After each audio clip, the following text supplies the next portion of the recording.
Voter তালিকায় বাদ এক পরিবারের 15 জনের নাম। নদিয়ার কল্যাণীতে নাম বাদের রীতিমতো আতঙ্ক। মাহাতো পরিবার, সেই যৌথ পরিবারের 15 জনের নাম বাদ দেওয়া হয়েছে। কমিশনের বিরুদ্ধে সরব তালিকায় বাদ পড়াদের। 2009 থেকে ভোটার কার্ড থাকা সত্ত্বেও নাম বাদ গিয়েছে তাদের। টোটাল আমাদের 15 জনা মেম্বার আছি, 15 জনাই পুরো টোটালি বাদ। এখানে আমরা বাপ দাদারা অনেক দিন আগে থেকেই থাকছে, 100 বছর আগে থেকে থাকছে। লিস্টে দেখছি যে আমার নাম বাদ। এখন আমরা কি করতে পারবো? আবেদন করবো, আবার সরকারি ডিএম এর কাছে যেতে হবে, গিয়ে বলতে হবে যে আমরা তো এতদিন ধরে আছি। যখন কল্যাণী পৌরসভা হয়নি তার আগে থেকে আমরা বসবাস করছি এখানে। দেগঙ্গার দিকে নজর রাখবো। মদ গাঁজা বিক্রির প্রতিবাদ করায় জুটলো মার। দেগঙ্গার সুবর্ণপুরে প্রতিবাদীকে বাঁশ লাঠি দিয়ে মার।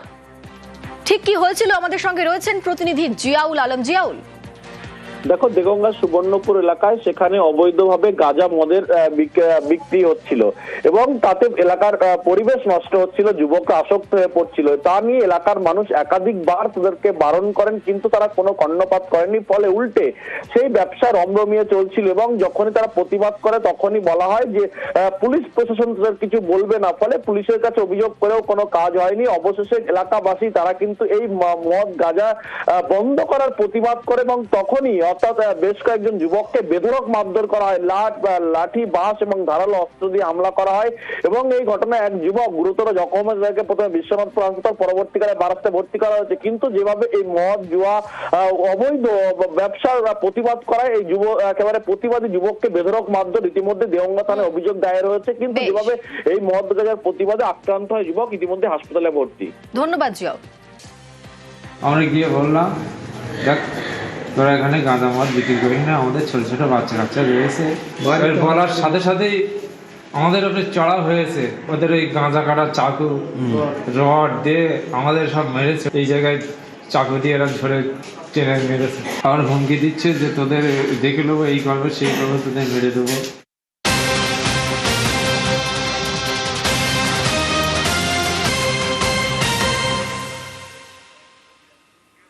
পার্ক স্ট্রিটে ভেঙে পড়লো বাড়ির একাংশ। পুরনো বাড়ির একাংশ সেটি ভেঙে পড়েছে বলে খবর পাওয়া যাচ্ছে এবং একাংশ ভেঙে বিপত্তি। দোলের সকালে রাস্তা ফাঁকা থাকায় রক্ষা। আমাদের সঙ্গে সান্নিক রয়েছেন প্রতিনিধি। সান্নিক, কিভাবে ঘটলো এই ঘটনা? কিভাবে একাংশ বাড়ির একাংশ ভেঙে পড়লো? দেখো, যেটা জানতে পারা যাচ্ছে স্থানীয় সূত্রে, বাড়িটি বেশ পুরনো একটি বাড়ি এবং রক্ষণাবেক্ষণের অভাবই মূলত এই বাড়ির এই একাংশ ভেঙে পড়ার পেছনে মূল কারণ। আজ সকাল 6:30 নাগাদ কলকাতা পুরসভার 61 নম্বর ওয়ার্ড এবং থানা হিসেব করলে পার্ক স্ট্রিট থানা এলাকা, সেখানে এই পুরনো বাড়িটির একাংশ সেটি হঠাৎই ভেঙে পড়ে। যদিও যে অংশটি ভেঙে পড়েছে সেই অংশে কেউ বসবাস করতেন না, সেই কারণে কোনো হতাহতের ঘটনা কিন্তু ঘটেনি। তবে নিচে একটি বাইক রাখা থাকতো, বাইকটি সেই দেবদাসের তলায় চাপা পড়ে এবং যারা বাড়ির বাসিন্দা তাদের মধ্যে একটা আতঙ্ক ছড়িয়েছে গোটা ঘটনায়। ধন্যবাদ সান্নিক।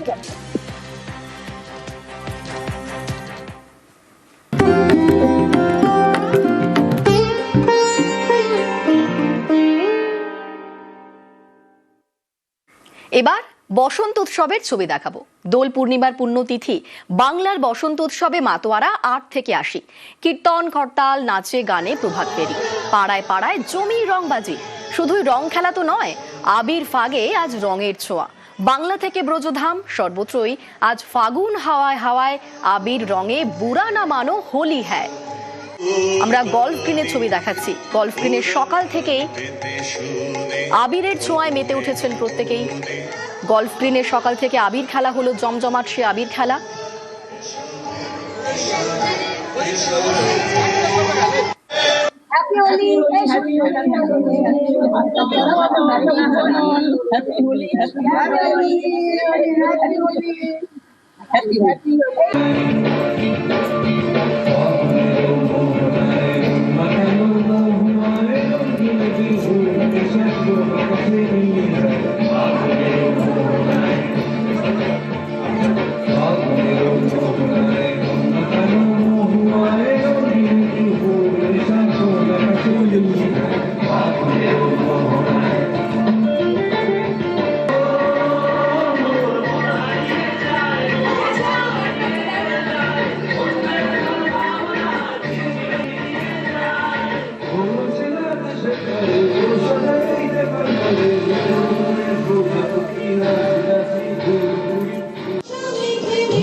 আজ বুরা না মানো হোলি হ্যায়।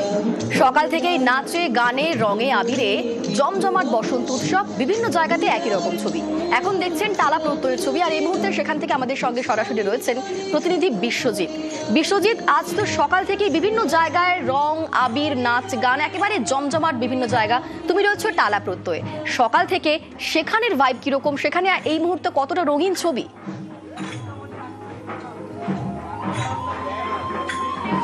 দেখা একদম রঙের আবিরে শান্তিনিকেতনী স্টাইলে টালা প্রত্যয়ে আজ রঙের উৎসব, যেমন ঠিক তেমনি টালা প্রত্যয়ে আজ রঙের উৎসবের সঙ্গে সঙ্গে টালা প্রত্যয়ের যে দুর্গাপুজোর উৎসব অর্থাৎ শুভ সূচনা হয়ে যাচ্ছে। টালা প্রত্যয় এই মুহূর্তে তাদের টিজার ওপেন হয়ে গেল। এবার টালা প্রত্যয়ের যে থিম ভাবনা তাতে রয়েছে বাতাস। এই বাতাস কিসের ইঙ্গিত দিচ্ছে সে কথা তো আমরা জানবই, কিন্তু তার সঙ্গে সঙ্গে এই রঙের উৎসবের মধ্যে শান্তিনিকেতনী স্টাইলে যে গৃহবাসীদের দ্বার খোলার আহ্বান, সেই দ্বার খোলার আহ্বানের সঙ্গে সঙ্গেই শারদ উৎসবে এবার কি হবে সেই বিষয়টাই আমরা জেনে নেব। টালা প্রত্যয়ের কর্ণধার শুভ রয়েছেন আমাদের সঙ্গে। শুভ, টালা প্রত্যয়ে এবার বাতাস আমরা দেখতে পেলাম, ট্রিজার ওপেন হয়ে গেল। টালা প্রত্যয়ে শিল্পী ভবতোষ সুতার সঙ্গে রয়েছেন। টালা প্রত্যয়ে বাতাস এবার কিসের ইঙ্গিত দিচ্ছে, বাতাস কোন দিকে বইবে? এক অন্য মাত্রার বাতাস এবছর টালা প্রত্যয়ের দুর্গাপুজোয় আসছে, এবং বাতাস তো খুব ইম্পর্টেন্ট। এবং এই মুহূর্তে দাঁড়িয়ে পশ্চিমবঙ্গের বুকে এক অন্য বাতাসের প্রয়োজন। যে দমবন্ধ পরিস্থিতিতে আমরা বেশ কিছুদিন ধরে রয়েছি, এক বিশেষ প্রক্রিয়াকরণের মাধ্যমে এই প্রক্রিয়ার জন্য বাঙালি একটা অন্য বাতাস চাইছে এই উন্মুক্ত পরিবেশে, এবং আরেক বাতাস ভবতোষ সুতার তৈরি করবে এই বছরের আশ্বিনে। বছরের সব থেকে রঙিন দিনে, বছরের সব থেকে রঙিন উৎসবে এক অন্য বাতাস টালা প্রত্যয় দেখা যাবে। একেবারে বিশ্বজিৎ, আমরা দেখলাম শহরের ছবি, আর এবার দেখাই শান্তিনিকেতনের ছবি। শান্তিনিকেতনের ছবি না দেখলে কি দোল উৎসব সম্পূর্ণ হয়? কারণ দোল মানেই শান্তিনিকেতন, আর একেবারে জমজমাট হয়ে উঠেছে শান্তিনিকেতনের বিভিন্ন জায়গা। এবছর বিশ্বভারতীতে বসন্ত উৎসব হচ্ছে না, কিন্তু বাঙালির কাছে দোল মানেই শান্তিনিকেতন। সেখানে বিভিন্ন জায়গাতে পর্যটকদের ভিড় জমে উঠেছে। হোটেল, রিসর্ট, হোমস্টেতে একেবারে উপচে পড়া ভিড়।